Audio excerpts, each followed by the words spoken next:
Autumn arrived, and with it the idea of having another child. Gerhard and I had always wanted to have more than one.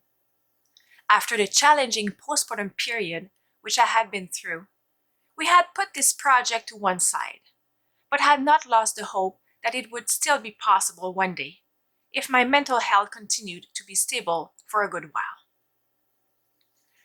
Before even hoping for me to get pregnant, we spoke about it with Dr. Said. Although we wanted our family to be bigger, I was obviously very afraid of having a relapse. With the diagnosis I had received, there was a greater chance of me experiencing a postpartum mood disorder once again, and we were well aware of this fact. I asked him, therefore, if it was risky or even a little crazy to think about having another child, given my condition. I was rather surprised, therefore, at his reaction when he replied, "Would you stop walking because you're afraid of falling?" I was moved by this response. Once again, I liked the positive outlook which he had always shown towards me. He added that we now knew how to recognize the symptoms of a relapse and how best to prevent one. Also, there did not seem to be any indication that my medication was not suitable for pregnant women.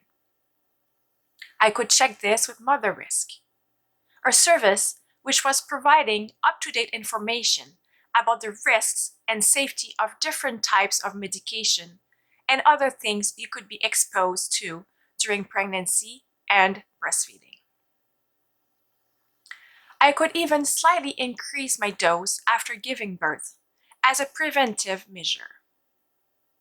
He would continue with his follow-up meetings during my pregnancy and at shorter intervals after the birth.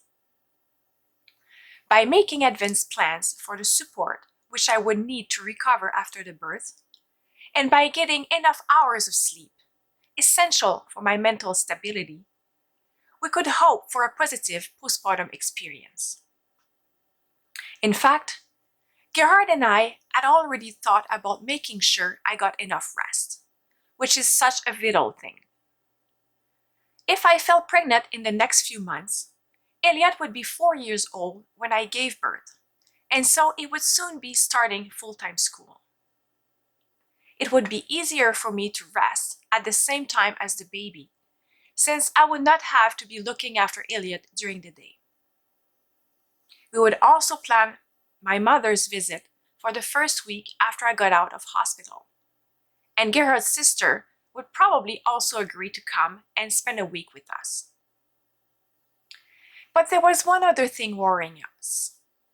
The year before, Gerhard had also received a diagnosis of bipolar disorder after experiencing mood swings over the previous few years.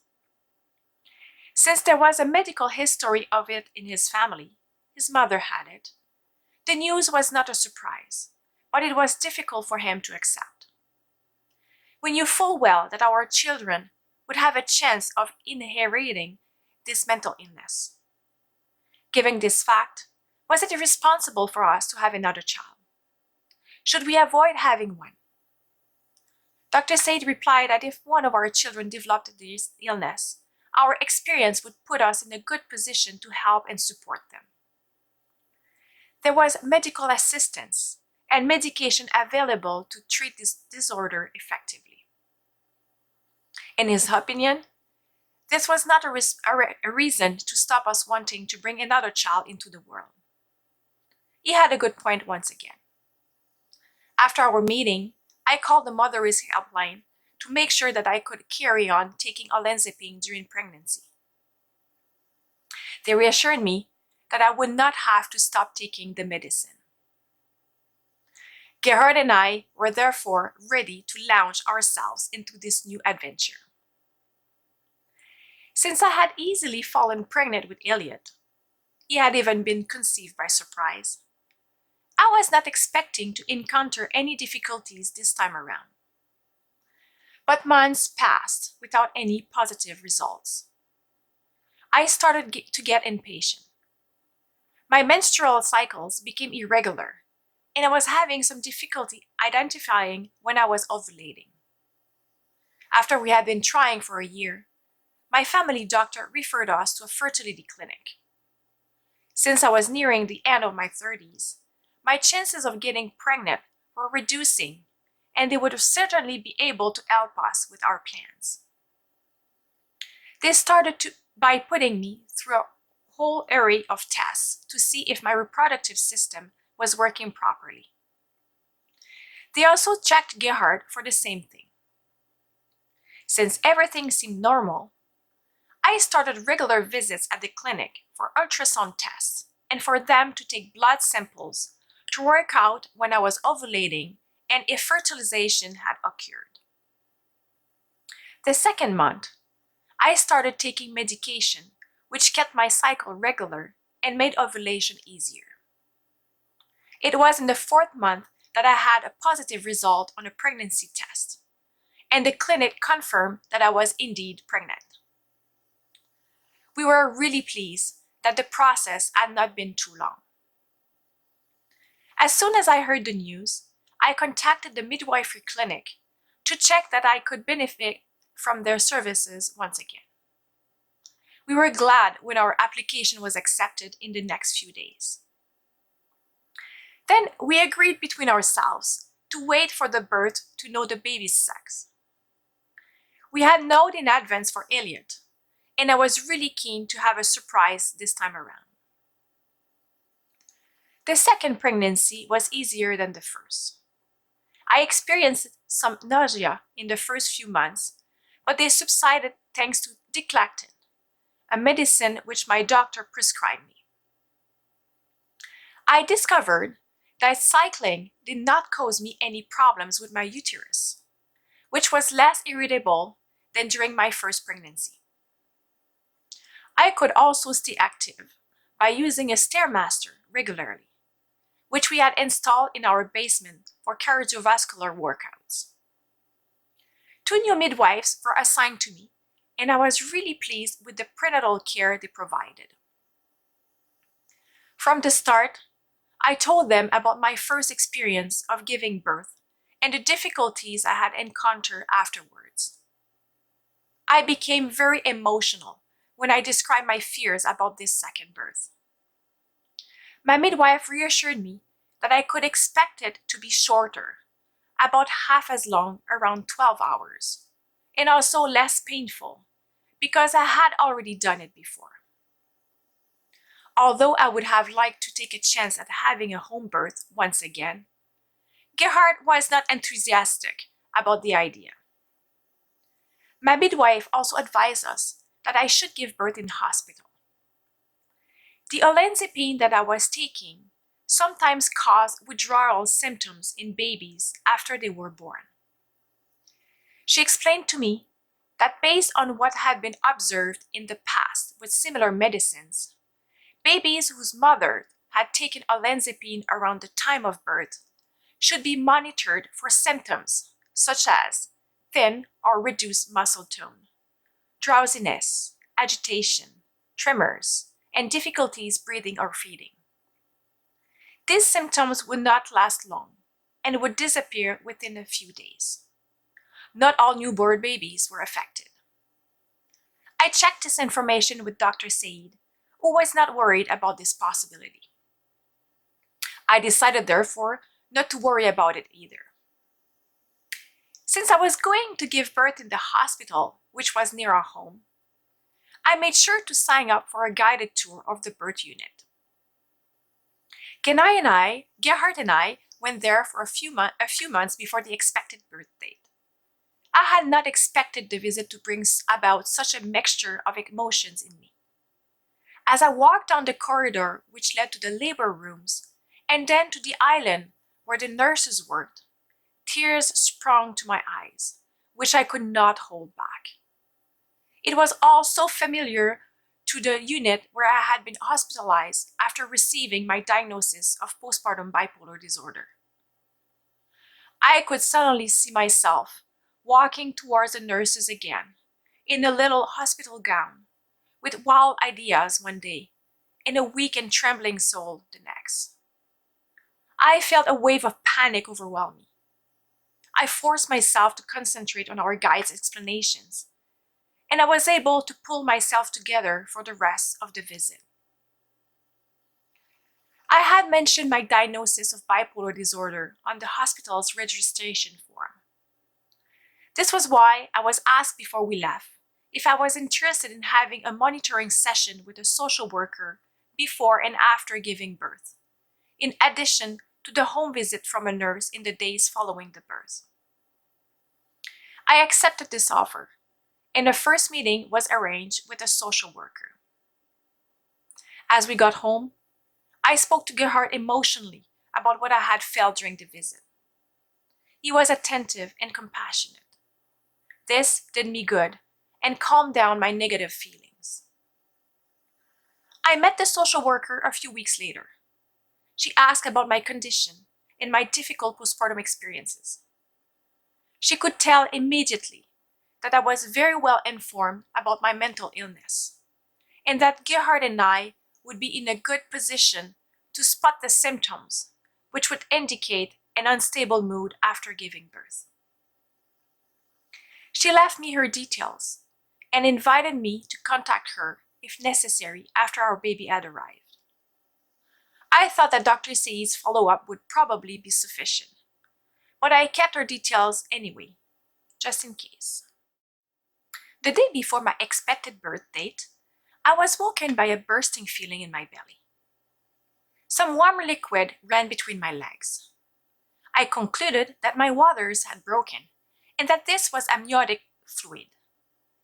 I asked Gerhard to bring me a towel and waited for the rest of the liquid to come out, but this didn't happen. It was 5:30 a.m., a little early to contact my midwife, so I waited for 7 a.m. before calling her. When she returned my call, I explained what had happened. Since there was only a little liquid, she did not think that my waters had broken.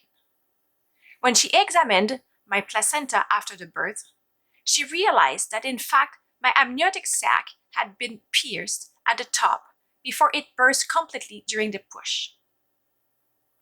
I was only having light sporadic contractions, but I had the strong impression that I was going to give birth soon.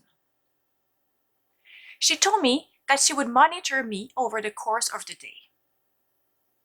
My friend Julie had offered to look after Elliot during the birth, and I let her know that I would call her when I was almost ready to go to hospital.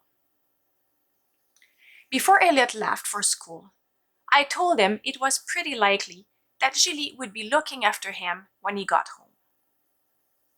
I also called my mother to let her know about the situation, and Gerhard made the necessary arrangements for her to take the plane to come and join us in 2 days' time. The morning went by calmly. My contractions had only slightly increased in frequency and intensity. At about 1 p.m., I decided to sit on a large exercise ball and watch a comedy film. Laughing did me some good between my contractions, which were getting more intense. My midwife contacted me again to hear my news. She recommended I call her again when I was no longer able to speak during a contraction. This was not yet the case, and my contractions were not yet regular. Nevertheless, around 2:30 p.m., I asked her to come join me and calculate their frequency and length. They were getting much more intense, but they were not yet regular, and I was still managing to cope with them without too much difficulty. I called Julie at about 3:15 p.m. to tell her to get ready to come to ours because Elliot would be arriving back from school in an hour, and we thought that this would be the time to go to hospital. Then, my contractions suddenly became irregular and almost unbearable. I asked her to contact my midwife because I was no longer able to speak during them. She told us she was on the way to hospital and would join us there. Julie arrived at about 4 p.m. She noticed quickly that my labor was well underway. Gerhard left the house to go and look for Elliot at the bus stop. While he was away, she sat down next to me to support me during my contractions. They were very powerful and were now happening every 2 minutes. Julie knew right away that I was in a transition phase, and she ran to find Gerhard, who was already walking home, to tell him that he should go straight to hospital with me. He hurried with Elliot. Without scaring Elliot, who could see me in pain, I did my best between two contractions to explain to him quickly but calmly that we were going to hospital and that I was soon to give birth. He could come and see the baby after the birth. Then Gerhard and I hurriedly left the house. Thankfully, it was a short journey. I could no longer walk during my contractions, and Gerhard took me to the labor unit with the help of a wheelchair. The nurses in turn observed straight away that things were progressing rapidly, and they led me quickly to a room. My midwife arrived in the next few minutes, just before 5 p.m. I was in absolute agony in my own little bubble. She examined my cervix quickly and told me that it had already reached 9 centimeters. I could not believe my ears. I was really expecting a much longer labor. It was not long afterwards that she told me I could start pushing. And it was after just a few pushes that my waters broke and my baby was born at 5:25 p.m. It was a girl, and my heart was filled with joy at the news. I now had both a boy and a girl, which was what I had really hoped for. Although I would have been just as happy if I had had another boy. My daughter was healthy and showed no signs of withdrawal symptoms. Nevertheless, a pediatrician was going to monitor her until we left hospital. Breastfeeding started successfully, and since the birth had happened so quickly, I did not feel exhausted. We called our respective families to tell them about the birth, and Gerhard took some photos of our first tender moments with our daughter. 2 hours after the birth, he went to fetch Elliot for him to meet his little sister for the first time. I also invited Julie, who was really touched to share this special moment with us. Elliot was so happy to have a sister. This was what he had always asked for, even before I fell pregnant. Gerhard and I decided to call her Teresa, a name which we'd had in mind for a long time. I came back home the next evening. I had not slept much during the night at hospital, as I had been disturbed by the nurses' visits and the background noise. I was a bit nervous as a result, because I knew how damaging a lack of sleep could be for my mental stability. Thankfully, I got more sleep between Teresa's feeds the following night. My mother arrived the next day, and I knew I could rest more easily with the support she was going to give us. She stayed with us for a week. She prepared some meals and did the housework, and her help was greatly appreciated. She also spent time with Elliot when he came home from school and looked after Teresa to allow me to take naps during the day. Teresa settled down easily. She was calm and only cried occasionally. Breastfeeding was painful for a few days because her latch was not the best, but everything was fine after she got used to the position I showed her. It was tough getting up at night on a few occasions, but I got used to it. And yet, a few days after I got home, I started feeling anxious. I attributed this to the changes to my routine and the interruptions to my sleep from Teresa's feeds at night. I soon decided, therefore, to take an additional pill of medication. This did me good and reduced my anxiety. I knew that Dr. Said approved of this increase of my dose. He had confidence in my judgment.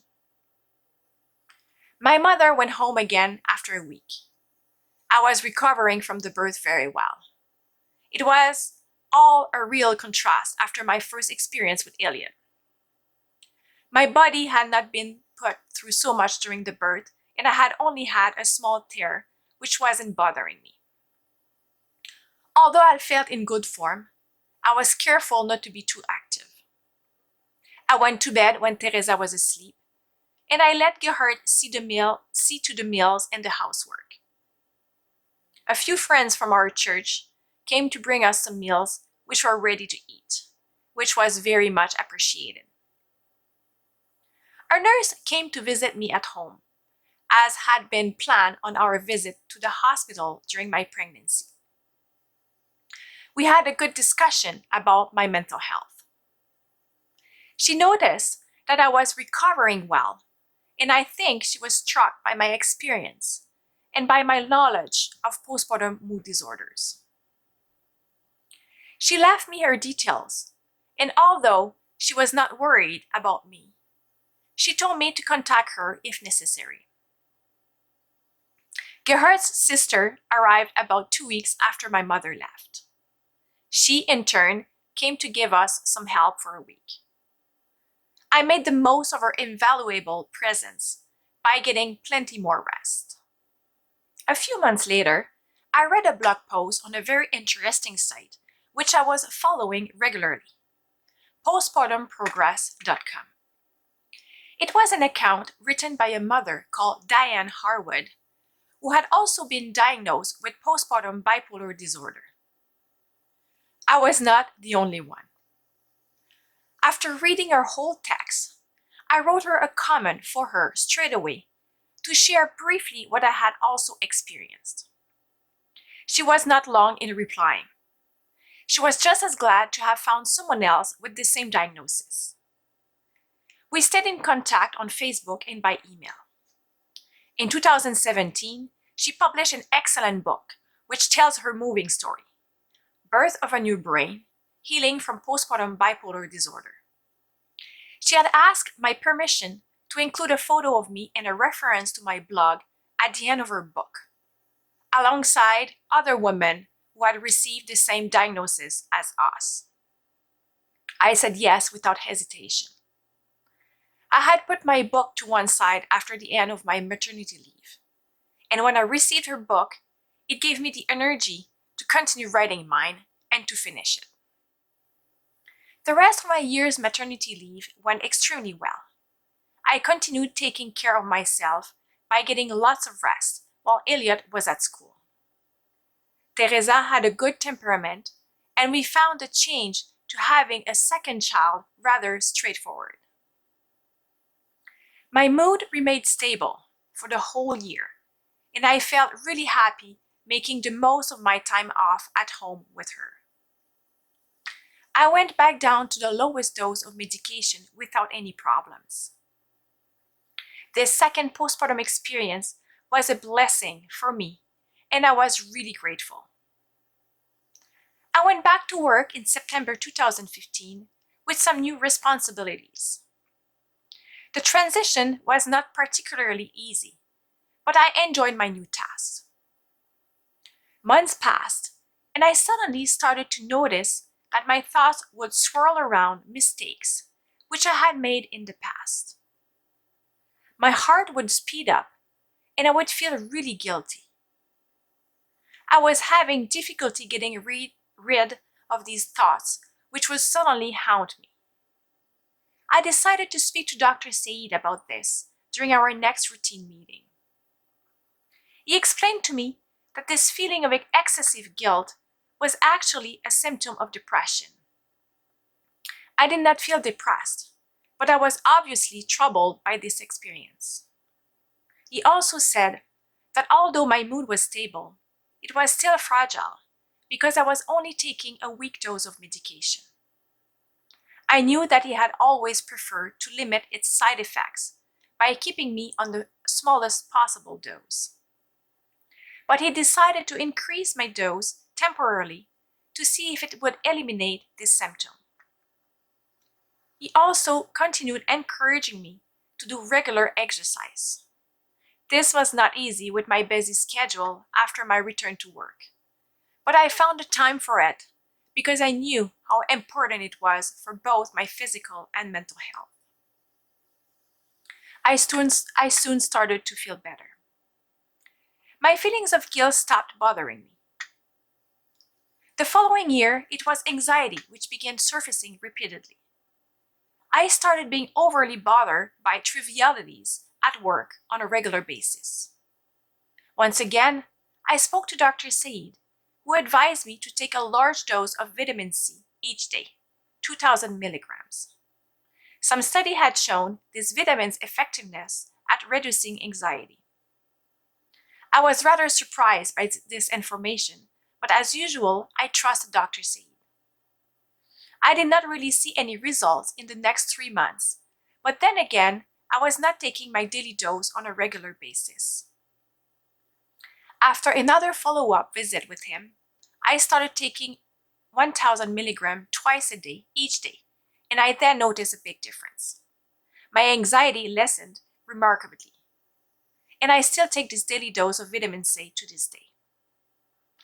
On the 29th June 2018, I left my job as an education consultant to take on a new adventure.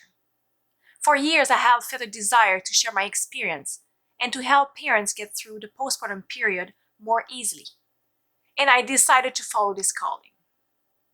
To satisfy these ambitions, I already have more than one project taking shape. I don't know how far the future will take me, but I know that if I follow my heart, it will all be worthwhile.